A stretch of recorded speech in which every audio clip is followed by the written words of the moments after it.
ನಮ್ಮ ದೇಶದಲ್ಲಿ ಬಹಳ ವಿಮಾನ ಬಹಳ ಉತ್ತಮವಾಗಿ ಸಂಚಾರಗಳಾಗ್ತಾ ಇತ್ತು. ಬಟ್ ಈಗ ನಾನು ಕೆಲವು ದೃಶ್ಯಗಳನ್ನ ನೋಡಿದೆ, ಬೆಂಕಿ ಹತ್ಕೊಂಡು ಉರಿತಾ ಇತ್ತು. ನಾನು ಭಗವಂತನಲ್ಲಿ ಪ್ರಾರ್ಥನೆ ಮಾಡ್ತೀನಿ, ಹೆಚ್ಚಿಗೆ ಸಾವು ಆಗಬಾರ್ದು ಈ ದೇಶದಲ್ಲಿ. ಇದು ನಾನು ಅವ್ರಿಗೆಲ್ಲ ಭಗವಂತ ಆತ್ಮಕ್ಕೆ ಶಾಂತಿ ಸಿಗಲಿ. ಏನು ಹೆಚ್ಚು ಕಮ್ಮಿ ಆಗಿದೆಯೋ ಅನ್ನೋದನ್ನ ಖಂಡಿತ ನಮ್ಮ ಸಿವಿಲ್ ಏವಿಯೇಷನ್ ಅವರು ಕಂಡುಹಿಡಿತಾರೆ ಅಂತ ನಾನು ಭಾವಿಸ್ಕೊಂಡಿದ್ದೇನೆ. ಇದು ಬಹಳ ದುರದೃಷ್ಟಕರ.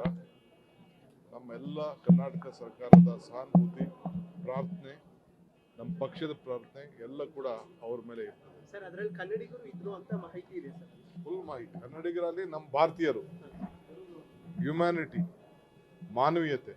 ನನಗೆ ಕನ್ನಡ, ತೆಲುಗು, ಗುಜರಾತಿ ಅನ್ನೋ ಭಾವನೆ ಬೇಡ. ಇದು ನಮ್ಮ ಜನ, ನಮ್ಮ ದೇಶದ ಜನ, ಮಾನವರು ಎಲ್ಲರೂ ಕೂಡ ರಕ್ಷಣೆ ಆಗಬೇಕು.